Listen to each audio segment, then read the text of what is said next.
This is Dawson. And he built $1 million per year crypto app all by himself. What? And the crazy part is, he built it in less than a day. I basically went start to finish, I think 4 or 5 hours total. He invited us into his van home in Colorado to show us exactly how he built this thing and the viral marketing strategy that got him 10,000 organic signups in just 48 hours. What I really leaned into was... But there was a problem.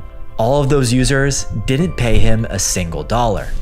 Then Dawson came up with a genius monetization strategy that scaled him to over $100,000 a month. Yeah, so I came up with this idea of an anti-email strategy. In this video, Dawson will share the exact ideation, marketing, and monetization blueprints he used to build a $1 million app as a solo developer.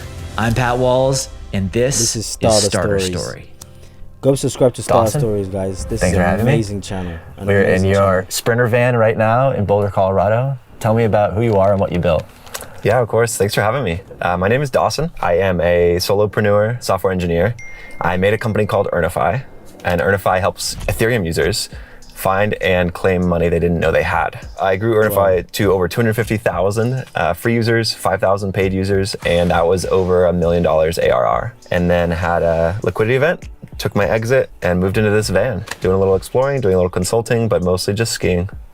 Nice. Tell me a little bit more about Earnify, this Web3 startup that you built. If you're a user of Ethereum, you're going all over the place, investing in things, trading, swapping, voting, and governance, but you don't know about these things called airdrops. Now, airdrops are like coupons. It's like, hey, come use this thing, we'll give you an airdrop. Free money, honestly. So Earnify is just a very simple website. If you put in your Ethereum address on the homepage, you're gonna get instant results of what are your unclaimed airdrops. And it's very common to get hundreds or thousands of dollars in these if you're even moderately active in Ethereum. The average user over the course of the entire website was getting $750 by being a customer. All right, let's talk about your backstory. What were you doing that led you to starting this amazing business? Really, when I was a kid, I was really into video games, and I was really into just being a dork, honestly, with math and science. And that really paid out well. In middle school, I had a friend who taught me how to start programming. I wrote these programs that actually helped us cheat on our geometry tests. People started plugging in and sharing the program. That was my first taste of, like product market fit and having people like the thing you code or build. But that path was not very straightforward for me. So when I was a student, I actually lost a lot of interest in software. The degree found a way to kind of take the excitement away from me. After my first 2 years, I wanted to drop out.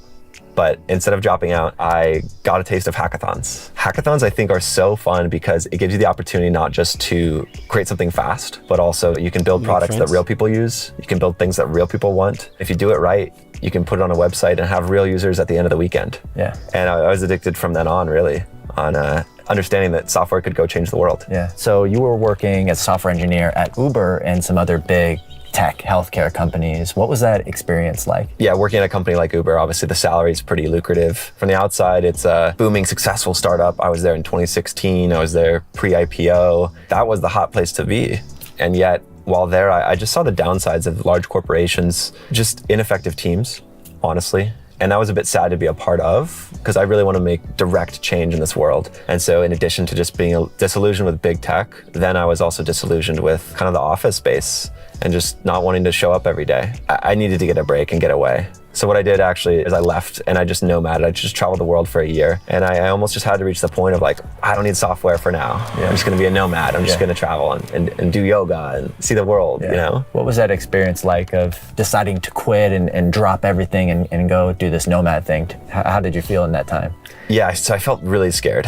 I felt really worried to kind of step out of that comfort. This was a pretty risky move to leave not just a great startup, but also to leave San Francisco. I felt like all of software existed there. But during that year of travel, I met some folks in Australia who were distributing financial aid for nonprofits through Ethereum. And it was just the most niche, out of this world experience to cross paths with those folks while being outside of San Francisco and outside of the tech bubble. They almost like pulled me back in to realize technology can be used for good. Technology can be impactful. And that got me really interested all over again in software, in Ethereum, and making something in crypto. Yeah. What happens next? How do you come up with the idea for Earnify? When I came back to the US, it took me over a year to kind of reassimilate to being in the US, being American, and knowing that I wanted to base my life here. As I did that, I just started competing in more and more of these hackathons. This was a 1 month long hackathon, and crypto was popping off. It was getting very hot. As a user in this community, I knew the pain points. I already knew which problem I wanted to solve, but I love waiting until the ideas are really clear. And so sometimes I'll take the first 2 or 3 weeks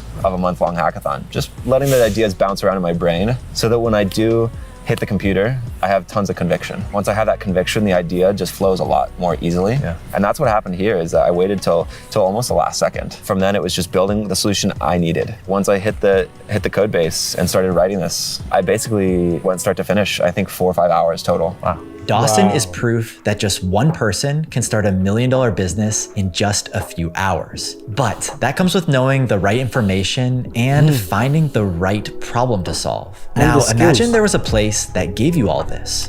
The problems to solve, the blueprints to solve them, and the strategies that turn simple ideas into $1 million online businesses. Well, at Starter Story, we have a library of over 4,000 case studies and business idea breakdowns where you can access this, all backed by data from real entrepreneurs. So if you're serious about building a profitable side project, head to the first link in the description, and we're gonna give you 50 solo developer ideas just like Dawson's so you can get started on your journey. Now, let's get back to how Dawson actually launched this business. It's worth Peace. So you build this thing in basically 5 hours in the hackathon and it starts taking off. Can you tell me more about that? Yeah, I shipped the website, put it on a public URL, and publishing this tweet that just went super viral about the website. Crafted this tweet just really intentionally.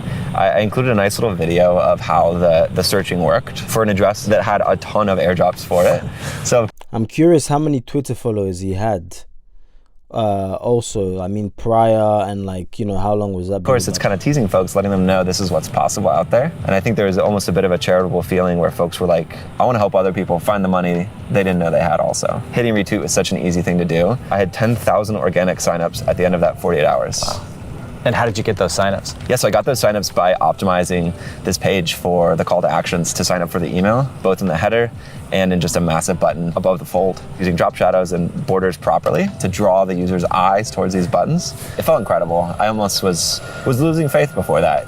You know, I've always been shipping stuff, but never had that many eyes on what I've built. Yeah. I thought you had to be already at the top to get eyes on your content. But I realized if you just add a lot of value for people, that you can rise to the top that way as well. Yeah. So you got this app, it's getting a bunch of free users. How does this turn into a thing that makes $1 million ARR? I came up with this idea of an anti-email strategy. And this is just rooting from the fact that I hate getting spam emails. And so I just never sent an email unless the email was, you have matched this amount of money, you have this to go claim. The open rate was through the roof. Just everyone wanted to always open these emails if they got one. Yeah. And then what I just did is I decided one day, every single airdrop from now on is gonna be paywalled. So you'll see, okay, you have $793 of this airdrop, but you cannot claim it unless you pay. Yeah. If I was charging people, it was always so they could get even more out of it. And I felt like that honest relationship led to so many signups and just people telling other friends about it as well. Yeah. So basically it's like, I've already found money from you. All you have to do is give me a share of the money. So say for example, $793 and the paywall is like, you have to pay $50. Well, it's worth it because I'm paying now so I can retrieve. It's genius. He's a genius. Let's talk about growth. What channels actually grew this business? Yeah, so a strict choice I made in the beginning was never do paid ads. By doing that, anyone that even hears about the website already knows that they have money to go claim there. But what I really leaned into was Twitter. So a lot of crypto people hang out on Twitter. And I used to do these really kitschy, fun campaigns where I did one called 25 Days of Christmas. Every single day for 25 days, I would tag someone publicly on Twitter and say the amount of dollars they had unclaimed with a screenshot. It was basically saying like, you're an idiot if you don't go claim this. And they would be tagging them and all that. Yeah, even there'd be this community pressure that was actually healthy of other people seeing it, being like, well, I wish I had that to go claim. Yeah. I also just became a fiend for going to conferences, showing up in person and letting people know about what I was building led to even more signups as well. Cool. But yeah, crypto is a crowded space. Anyone could build an app like this technically. How did you differentiate Earnify? The thing that made Earnify so different is just how obsessive I was about quality. And that led to this really good reputation again, where if someone got a notification, they knew it was a high dollar value that they could go claim right then. And any competitors who were trying, they were including too much. And that too much led to lower quality and then people didn't trust. And trust is so big because of how much hacking and phishing there is within crypto. Yeah. Another part is just being early. That's not always advice you can replicate, but if you can, that's obviously going to be helpful. Yeah. You can be first to the scene and then provide so much quality that no one can even catch up. Yeah. So you built this as a solo developer, as a solopreneur. Tell me what that experience was like. Yeah, solo has a lot of pros and a lot of cons. One of the pros is you get to take it where you want. You don't have to ask permission. And you get to ship to users directly. Any team is going to slow you down a bit on that. Yeah. But of course, the cons are it can be lonely. You can also think something's a great idea when it's not. And so you got to stay around in communities if you can. I did a bit of co-working at the time and these conferences I mentioned in order to bounce off ideas from other people and make sure I wasn't just in an echo chamber in my head. Yeah. You're a software engineer. What are your favorite tools and coding languages? What do you build with? Yeah, finally the best part. So what I love to code in is TypeScript. I use TypeScript full stack. We've got Node.js on the back end, we've got React on the front end, and I pull this all together with a framework called Next.js. So Next.js makes really fast websites. Having speed and having all of this website just load so fast for everyone was also part of what helped me grow. I'm a big Mac guy. I have a maxed out MacBook Pro. I have a split keyboard, just super nerdy. I can get good posture and just a huge 31-inch monitor to make sure that my eyes are resting all day as well. For code editor, I use VS Code. Anyone out there who does TypeScript knows that's probably going to be the best choice anyways. So you got this successful, profitable business. Guys, how amazing is this YouTube channel? He asks all the right questions. So meaning you could start one today if you had the know-how or the skill set. And then something crazy happens. Can you tell me about that? So I got a Twitter DM from David Hoffman. He's one of the podcasters in this large podcast called Bankless. I had been watching and listening to Bankless for years. In fact, Bankless helped me get into Ethereum. I had a bucket list item that was to get my name mentioned on Bankless. Not only did I get my name mentioned, but I ended up being the CTO. And so it was just a dream come true, but I never considered the acquisition route until they reached out and I realized how realistic that was. We talked for several months about some of the specifics, and yeah, after 2 years of growing the company alone, it was acquired by Bankless. You sell your company, did they pay? You have this life-changing event. Tell me what that experience No, don't skip past that, man. We want to know, how much did they pay? How much was did they acquire the company for? was like. Yeah, it felt like there was a huge celebration, but then right after that kind of wears off, the dopamine wears off, it's a bit of a free fall feeling. This used to be your passion. It used to be how you spend every day. And then after that, you've got to discover what your new meaning is going to be. I feel that a bit with travel, with fitness, with skiing, with this van. When you say that, it sounds like the dream. Oh, of course I want to ski 7 days a week. Of course I want to go wherever I want, whenever I want. But actually, that's not the dream. It only took me a couple weeks to really feel how dark that could be. Because yeah, you can ski every day, but what, you're spending 7 days alone up in the mountains? You're not sharing experiences with other people. And it turns out a lot of my meaning is through community. It's through social stuff. It's through spending time with people and making memories with people. Do you see yourself starting another company or doing work, or are you working now? I do, yeah. So I see myself as a serial entrepreneur. This is just one of hopefully many. And at the moment, I have started some consulting. I'm really doing a lot of open source projects as well. Back on Twitter again. I'm also on Farcaster, which is this website that is a decentralised social media platform. Wait, and so just publishing and building. What, does he only have 286 followers? Dawson Botsford. Okay, cool. No. He's got 11,000, 11.8K. I'm curious as how many followers did he have when he started? Back on Twitter again. I'm also on Farcaster, which is this website that is a decentralized social media platform. And so just publishing and building in public is already what I've started doing again.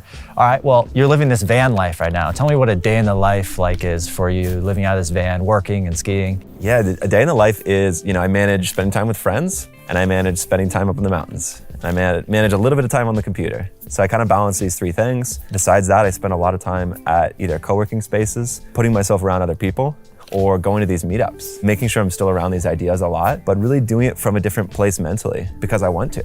I'm doing it for the fun of it. I'm not doing it because I have to find customers or I have to find that next idea necessarily. Yeah.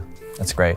Okay, one final question. If you could sit on Dawson's shoulder when you were, a software engineer at Uber, kind of really trying to figure out what you wanted to do when you're a digital nomad, what advice would you have for him? Yeah, if I were to talk to my old self, I think I would just say, enjoy the process more. I wouldn't want to change what got me to today. Anything that seems like a misstep was actually something that taught me a lot. But it's just that during that process, don't have as much anxiety, don't have as much worry, because it will all work out. Look at me now. It panned out pretty well. Easier said than done. All right, man. Well, thank you. Thank you. Thank you for having us. Follow this advice and you'll build $1 million Ethereum airdrop app. One day. Guys, what I love about this channel, and I said go make sure you check out this channel, is that it gives you realistic steps. It gives you a sense of direction, because plenty of people have realized they have an idea, but they don't know where to start. They have no idea how to go about it, where to start, you know, what should I do? So seeing somebody do what you want to do potentially, and getting a glimpse, I know it's not everything, but a glimpse of how they were able to achieve it, it does so much for your mind. It opens, literally, it's like mind blowing, it mind blasting, as some of my Indian friends would say. It just blasted my mind. Mind operating is just incredible, absolutely incredible. So I love this. I genuinely love this. This is an amazing channel. Thank you for the recommendation, for the subscribers. In the comment section down below, I want you to comment becoming a nomad. Becoming a nomad. It will let me know that you watched the video all the way to the end, because most people, you know, I want to see who's loyal and who's not, basically. So let me know that and suggest which video I should check out next. And yeah, my friends, I'll see you guys on the next video. Keep hustling, keep getting money.